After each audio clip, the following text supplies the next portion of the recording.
How's it going out there? This is Robert Naini, your spray foam advisor. What I want to talk about today is thermal barriers. And if you don't know about this, you should know, but in accordance with the building code, both the IRC and the IBC, all foam plastic insulations have to be separated from the interior of the building by a 15-minute thermal barrier. Now, the code prescriptive 15-minute thermal barrier, and it's been that way for as long as I've been in the industry, as long as I've known, it's a half-inch gyp board. So half-inch gypsum board is a code prescribed ignition barrier.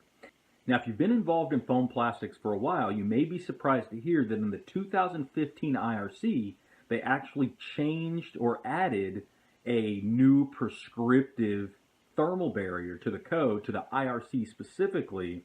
They approved 2330 seconds wood as a code prescribed thermal barrier. So in the 2015 IRC, we have two code prescribed thermal barriers.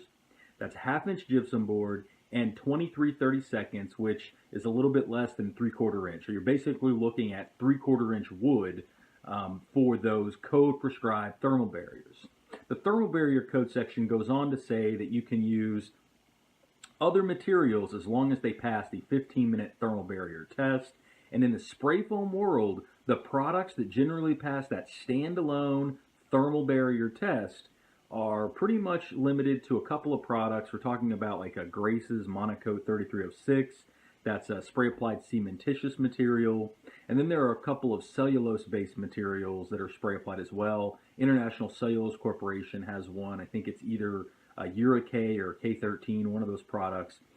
So when you're looking for a thermal barrier to put over your spray foam insulation material to meet the code, you are looking at prescriptive materials, which is very limited, half-inch gyp board, or in the case of the IRC, right now it's only in the IRC. Now there is a case it could be said, you know, if it's in the IRC, you might be able to get it approved in the IBC.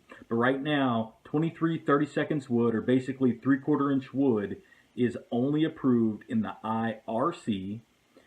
So for residential construction.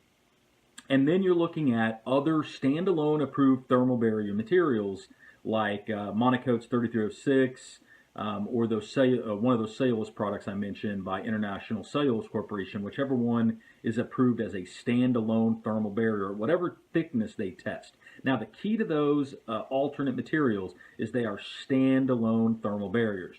Do not confuse this with an intumescent coatings. Let's be clear about this. Intumescent coatings are not thermal barriers. No paint product passes the thermal barrier test on a standalone basis as a standalone product.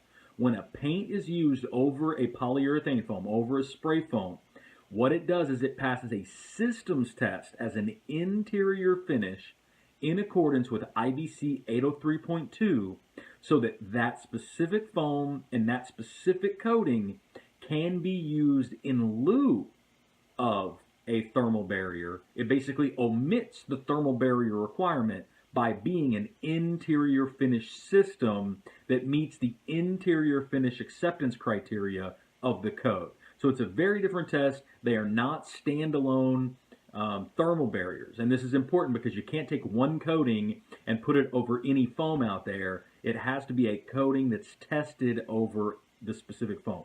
So specific coating, specific foam, that's a systems test.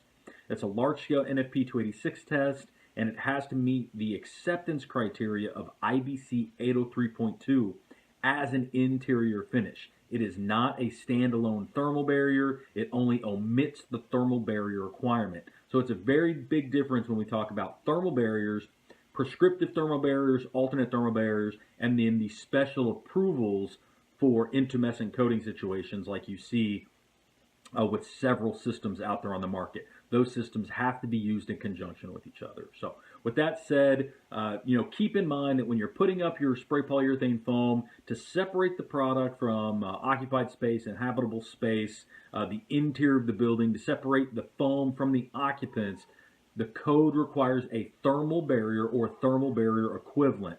That could be the prescribed thermal barriers like half-inch gypsum or 3/4 inch wood, or it could be one of those alternate products like the cementitious Monocoat 3306 or the cellulose-based product by International Cellulose Corporation, or it could be a systems test that omits the thermal barrier requirement. That is a special approval. It is not a thermal barrier itself. So be very clear on the language when you're talking to owners, building owners, designers, architects, and especially code officials, because they're the ones that have to approve ultimately anything that you're doing. It's going to be, it's going to come back to the code. The authority having jurisdiction is the party that gets involved in that. So this has been Robert Naini with Spray Foam Advisor. Check us out on some more videos.